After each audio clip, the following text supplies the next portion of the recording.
Hello students, केवल 7 दिनों में धारा प्रवाह अंग्रेजी बोले, इस वीडियो का ये पार्ट 2 है। राइट, अगर आपने पार्ट 1 मिस कर दिया तो आपको उस वीडियो का लिंक आई बटन में मिल जाएगा, आप वहां से उस वीडियो को पूरा देख सकते हैं, या इस वीडियो के डिस्क्रिप्शन में भी लिंक डाला हुआ है, वहां से भी आप इस वीडियो को पूरा देख सकते हैं। आपने फर्स्ट पार्ट में सीखा कि हम अपने बॉडी के किन 4 अंगों की प्रॉपर ट्रेनिंग दे करके 7 दिनों में धारा प्रवाह अंग्रेजी बोल सकते हैं। और ये 4 जो पार्ट्स है हमारे बॉडी के, ear, eye, mouth and memory, इन चारों की प्रॉपर ट्रेनिंग देनी है। इन चारों की ट्रेनिंग दे कैसे, how to train these 4 parts of body, इस वीडियो में हम सीखने वाले विस्तार से। मैं आपको डिटेल में बताऊंगा कि हर एक पार्ट की ट्रेनिंग कैसे दें, और अगर आप ट्रेनिंग दे पाते हैं, अगर आप उसको फॉलो कर लेते हैं, जैसा मैं बोल रहा हूं, अगर उसको फॉलो कर लेते हैं तो आपको किसी टीचर की जरूरत नहीं है।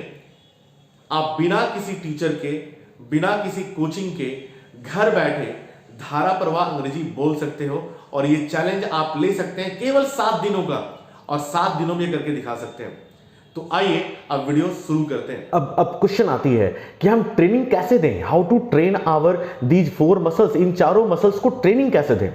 तो अगर आपको अपने ईयर को ट्रेनिंग देने की आवश्यकता पड़ती है तो आप ट्रेनिंग कैसे देंगे उसे? यस, सुन करके। तो भाई, हमारे अगल बगल लोग अगर अंग्रेजी में बात कर रहे होते तो मैं तो अंग्रेजी पहले से जानता। मैं आपको एक बात जरूर बता दूं, अगर आपके माहौल में लोग अंग्रेजी बोलते हैं, if they speak in English, तो आप भी अंग्रेजी बोल पाएंगे। लेकिन अगर आपके माहौल में अंग्रेजी नहीं बोलते हैं तो आप अंग्रेजी नहीं बोल पाएंगे। एक बहुत ही एक्सट्रीम एग्जाम्पल दे रहा हूं, जो जन्म से डेफ होते हैं वो जन्म से डम भी होते हैं। ध्यान रखिएगा इस बात का। जो जन्म से बहरा है, वो सुन नहीं पाता है, वैसे लोग गूंगे भी होते हैं। क्यों? क्योंकि उसने आज तक कोई शब्द सुना ही नहीं। इसका मतलब यह हुआ कि अगर आपको अंग्रेजी बोलनी है तो आपको अंग्रेजी सुनना पड़ेगा। Yes, he only can be a good speaker who listens to English. Right, वही व्यक्ति एक अच्छा अंग्रेजी का वक्ता बन सकता है जो अच्छा श्रोता है। मतलब क्या है, आपको वक्ता बनने के लिए एक श्रोता बनना पड़ेगा। राइट, और आप श्रोता कैसे बनेंगे? आपके अगल बगल में तो कोई अंग्रेजी बोलता ही नहीं है, किसको सुनेंगे आप? Yes, you can listen to English podcast. आप पॉडकास्ट सुन सकते हो, आप इंग्लिश कमेंट्री सुन सकते हो, आप इंग्लिश न्यूज सुन सकते हो। भी बहुत सारे ऑडियो बुक्स आ गए हैं, है ना? ऑडियो बुक्स आ गए हैं, आप ऑडियो बुक्स सुन सकते हो। और मैं आपको बताऊं कि देखने से ज्यादा, अगर आपको मूवी देख रहे हो, अगर सीरियल देख रहे हो, इससे ज्यादा आसान है कि आप सुन रहे हो। क्यों? सुनने के लिए अलग से टाइम निकालने की जरूरत नहीं है। आप मॉर्निंग वॉक में हो, आप ईयरफोन यूज कर लो, ईयरबड्स यूज कर लो, और आप मजे से सुन भी रहे हो और मॉर्निंग वॉक कर भी रहे हो। आप झाड़ू लगा रहे, है ना, घर पे झाड़ू लगाते हैं, आप झाड़ू लगा रहे, बर्तन धो रहे, ईयरबड्स कानों में लगा लीजिए, ईयरफोन्स कानों में लगा लीजिए, और बस सुनते रहिए, अपने काम करते रहिए। राइट, आप खाना बना रहे, सुन सकते हैं उस वक्त भी। तो आपको सुनने के लिए अलग से टाइम देने की जरूरत नहीं है। एक सवाल उठ सकता है कि सर क्या सुने, व्हाट टू लिसन। तो ध्यान रखिएगा, इस लिसनिंग का 3 इंपॉर्टेंट स्टेप बता रहा हूं या पॉइंट बता रहा हूं, उसमें ध्यान रखिएगा। Number 1, interesting. व्हाट? इंटरेस्टिंग। आपका जो पहला चीज होना चाहिए, जो आप सुन रहे हैं, वो इंटरेस्टिंग होना चाहिए। कैसा होना चाहिए? इंटरेस्टिंग। मतलब जो आपको भाए, जो आपको अच्छा लगे, जो मेरे इंटरेस्ट का है, जो मेरे इंटरेस्ट का है।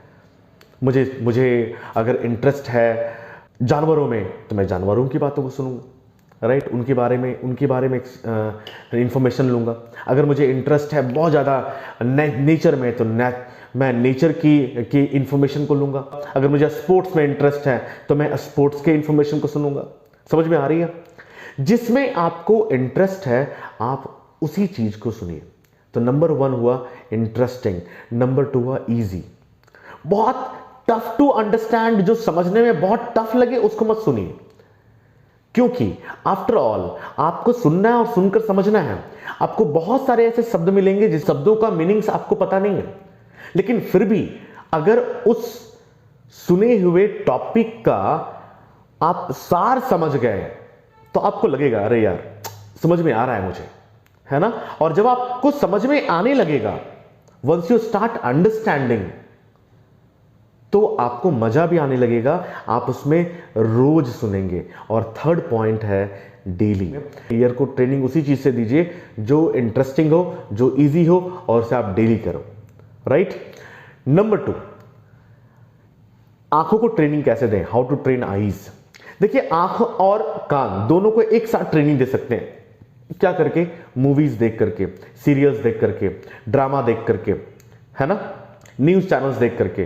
तो वहां पे आप देख भी सकते हो और सुन भी सकते हो, right. You are training your eyes also and your ears also. आप सदगुरु को सुन सकते हो। सदगुरु बहुत ही स्लो बोलते हैं, बहुत ही शालीनता के साथ बोलते हैं, जिसमें आपको वर्ड समझ में आ जाएंगे, मैसेज समझ में आ जाएंगे। और ये फिर आप प्रियंका चोपड़ा को भी देख सकते हो, है ना, प्रियंका चोपड़ा को भी सुन सकते हो यूट्यूब पर। तो वहाँ देखना और सुनना दोनों हो जाएगा। तो इससे ईयर भी ट्रेन हो रही है आपकी और आईज भी ट्रेन हो रही है। और आई को ट्रेन करने के लिए का दूसरा तरीका है, राइट, क्या? बुक्स को पढ़ना। Start reading books, start reading novels, start reading magazines, start reading newspapers. तो हम जब न्यूज़पेपर, मैगजीन और बुक्स पढ़ रहे हैं, कॉमिक्स पढ़ रहे हैं, तो हम क्या पढ़े? क्या सारा कुछ पढ़ने लगे? नहीं। मैं फिर से बोलूंगा, वही 3 स्टेप्स। नंबर 1, इंटरेस्टिंग, जिसमें आपका इंटरेस्ट हो। अगर आपका इंटरेस्ट नॉवेल्स में है तो नॉवेल्स पढ़िए। अगर आपका इंटरेस्ट कॉमिक्स में है तो कॉमिक्स पढ़िए। अगर आपका इंटरेस्ट स्टोरी बुक्स में है तो स्टोरी बुक्स पढ़िए। अगर आपका इंटरेस्ट डेली के इंफॉर्मेशंस में है, डेली के न्यूज में है, तो न्यूज़पेपर पढ़िए, राइट। लेकिन जिसमें इंटरेस्ट है वही करना है। नंबर 2, इजी, जो आसान लगे आपको वो काम करने। मैं बताऊं तो मैं शुरुआती के दौर में, मैं जब इंग्लिश सीख रहा था तो मैं अपनी शुरुआती के दौर में चंपक पढ़ा करता था। उसके 2 कारण थे। नंबर 1 कि उसमें स्टोरीज जो थे वो शॉर्ट हुआ करते थे, 2, 3, 4 पन्ने में खत्म, है ना। तो स्टोरीज पढ़ने में मजा आता था, राइट। उसमें कलरफुल इमेजेस भी मिल जाते हैं, है ना, तो और अच्छा लगता है। और वहां पे अलग अलग इमेज, कभी जानवर के, कभी व्यक्ति के होते हैं, तो हमें अच्छा लगने लगता है, राइट। तो मुझे इंटरेस्ट आ रहा था, और जब मुझे इंटरेस्ट आ रहा है तो मैं बार बार पढ़ूंगा। पढ़ते वक्त में ऐसा भी हो सकता है कि कुछ ऐसे वर्ड आ जाएं आपको, कुछ ऐसे वर्ड्स आ जाए आपके पास पढ़ते वक्त जो आपको वर्ड नहीं आता है, उस वर्ड का मीनिंग नहीं आता है, तो बहुत पैनिक होने की जरूरत नहीं है। अब बस उसको अंडरलाइन कर दीजिए और बढ़ते चले जाइए आगे। अंडरलाइन कर दीजिए और बढ़ते चले जाइए आगे। हाँ, कभी कभी ऐसा होता है कि बार बार वो वर्ड आ रहा है लेकिन वो वर्ड को समझ में नहीं आ रहा है, तब उसके लिए आप डिक्शनरी खोज सकते हैं या फिर गूगल बाबा पे जाकर के आप पूछ सकते हैं, राइट। तो ये हुआ दूसरा, रीडिंग, जिससे आप आंखों को ट्रेनिंग देंगे। एक तीसरा चीज आता है, थर्ड स्टेप, जहां पे आपको आंखों को भी ट्रेनिंग देनी है, राइट, और आपके माउथ की भी ट्रेनिंग देनी है। यस, थर्ड स्टेप आता है, थर्ड स्टेप। और वो क्या है कि आप रोज सोने के पहले एक काम करेंगे। इस थर्ड स्टेप को फॉलो करने के लिए आपको क्या चाहिए? आपको चाहिए एक कॉपी और एक चाहिए पेन। क्या चाहिए? एक कॉपी और एक पेन, राइट। और जब एक कॉपी और एक पेन आप लेते हैं, सोने के ठीक 15 मिनट पहले, आधा घंटा पहले, आप अपने पास्ट एक्टिविटीज जो आपने आज किया, सुबह से लेकर रात तक, उसको लिखिए, right, in English. Like, I woke up at 6 AM, I took my bath and all, I prepared my breakfast. बहुत सिंपल लैंग्वेज में, I prepared my breakfast, I had my breakfast, and then after I took my bus for going to my office, or I went to my shop, right. आप उसको एक बार लिख लीजिए। एक बार आपने past activities को लिख लिया, उसको जोर जोर से पढ़िए। यस, यहां पर आपको देखना है, you have to shadow with your energy, you have to shadow with your energy. ध्यान रखिएगा, आपको जोर से बोलने हैं, वैसे ही जोर से बोलने मानो आपको कोई कोच कर रहा हो, you are being coached by someone. आप जोर जोर से पढ़िए, जोर जोर से पढ़ना है। पहले जोर से पढ़ना है 5 बार, 6 बार, 7 बार, 8 बार। उसके बाद मिरर के सामने जाइए, देखिए मैं पढ़ पा रहा हूं कि नहीं। अब कभी कभी आंखें बंद करके उसको रिपीट करने का प्रयास कीजिए, राइट। फिर अब कॉपी को साइड में रखिए, बंद कीजिए कॉपी को, और फिर उसको दोहराइए। क्या आप बिना देखे अपने डेली रूटीन को बोल पा रहे हैं? यदि हां, तो आप सक्सेस तक जाने वाले सीढ़ी के दूसरे पायदान पर आ चुके हैं आप। इसके बाद 4th step and the last step, fourth and the last step, ये चौथा स्टेप जो है, इसमें आपको टॉक करनी है, you have to do conversation. आपको एक वैसा व्यक्ति खोजना है। कुछ लोग कहते हैं कि कुछ लोग आपको ये एडवाइस देते हुए मिल सकते हैं कि यार पूरा दिन भर तुम कोशिश करो कि तुम पूरा 10 दिन या पूरा सप्ताह भर हिंदी बोलेगा ही नहीं, एकदम रह जाओ किसी के साथ में, नहीं भाई हमको आज तो हिंदी बोलना ही नहीं है, I will speak only English for the next 7 days। ये पॉसिबल नहीं है। ये पॉसिबल हो सकता है शहर में, इन अ टाउन, जहां पे मदर भी इंग्लिश समझ लेती हैं, बोल नहीं पाती हैं, फादर भी इंग्लिश समझ लेते हैं, ब्रदर सिस्टर भी इंग्लिश समझ लेते हैं। लेकिन गांव का क्या, गांव के बच्चों का क्या, जहां की मम्मी, जहां बच्चों की मदर इंग्लिश कभी सुनी ही नहीं है, राइट, वो इंग्लिश समझ नहीं सकती। उन बच्चों का क्या जो उनके भाई बहन जो इंग्लिश नहीं समझ सकते, फादर भी इंग्लिश नहीं समझ सकते। तो वहां पे अगर आप अंग्रेजी में बोल रहे हो तो शायद आपको भूखा रहना पड़ेगा, है ना। आप मम्मी को बोलते रह जाओ, ममा सब मी फूड, मदर सब मी फूड, और मम्मी मदर को लग रहा है कि ये क्या बक रहा है भाई, क्या बक रहा है, तो खाना भी नहीं मिलेगा। इसीलिए ये काम नहीं करना, डोंट डू दिस, है ना। क्या करना है फिर, आप किसी एक व्यक्ति का चयन करो, you select one person with whom, जिसके साथ आप बैठ करके 1 घंटा या खड़े या घूम करके, टहल करके 1 घंटा कम से कम प्रैक्टिस कर सकते हो इंग्लिश में बात करके, राइट। जरूरी नहीं है कि उसे बहुत अच्छी इंग्लिश आती हो, यस, उसे इंग्लिश आती है तो बहुत अच्छी बात है। अगर वो आपकी गलतियों को पकड़ सके और आपकी गलतियों को सुधार सके तो सोने पे सुहागा है। अगर वो आपकी गलतियों को पकड़ नहीं भी पा रहा है, लेकिन आपकी अंग्रेजी को वो समझ जा रहा है, वो आपको रिस्पॉन्स दे रहा है, वो आपको जवाब दे पा रहा है, तो भी बहुत अच्छी बात है। और यदि वो आपको जवाब नहीं भी दे पा रहा है इंग्लिश में, तो ऐसा व्यक्ति खोजिए जो कम से कम आपकी अंग्रेजी को समझ पाए और हिंदी में ही जवाब दे।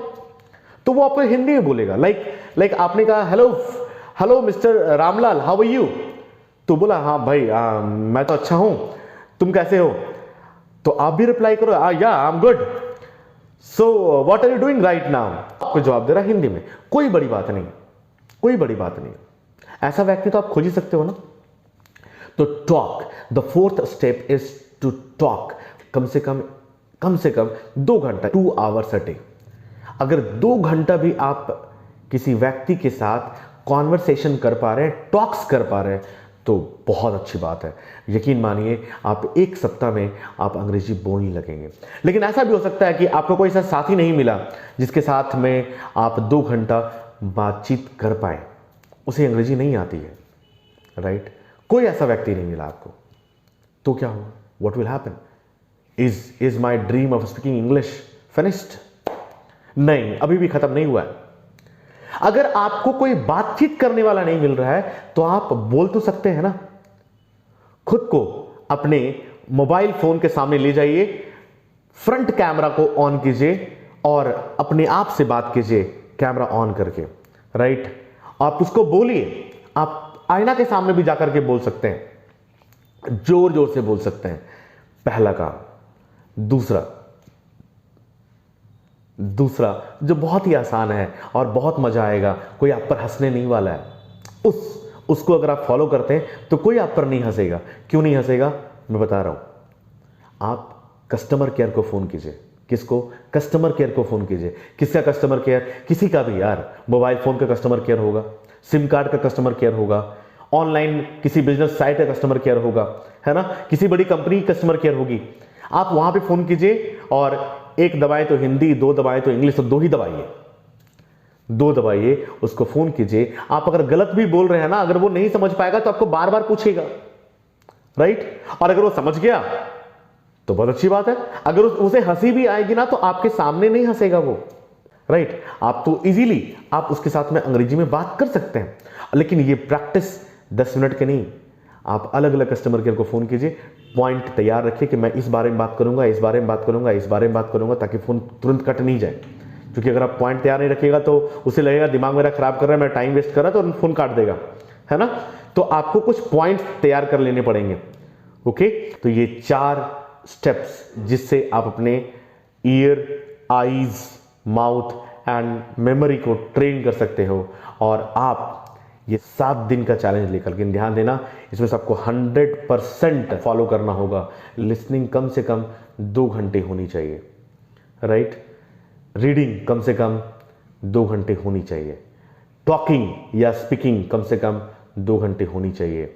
और writing and reading allowed, reciting allowed, लिखना जो रात में अभी करना है आपका डेली रूटीन, वो कम से कम आधे घंटे होनी चाहिए। अगर ये आप कर लेते हैं तो यकीन मानिए आप 7 दिन में धाराप्रवाह अंग्रेजी बोलेंगे। और यदि आपको लगता है कि नहीं इतना टाइम मैं नहीं दे पाऊंगा रोज, तो आप इसको 15 डेज में कन्वर्ट कर सकते हैं। 15 डेज का मतलब हुआ कि सब इसका आधा आधा कर लो। अगर इसका आधा आधा कर लेते हो तो 15 डेज में आप फ्लुएंट इंग्लिश बोलने लग जाओगे।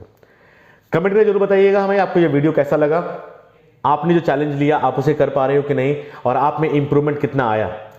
इस वीडियो को पूरा देखने के लिए आपको सहृदय धन्यवाद। मिलते हैं फिर अगले वीडियो में अगले लेक्चर के साथ। Till then bye.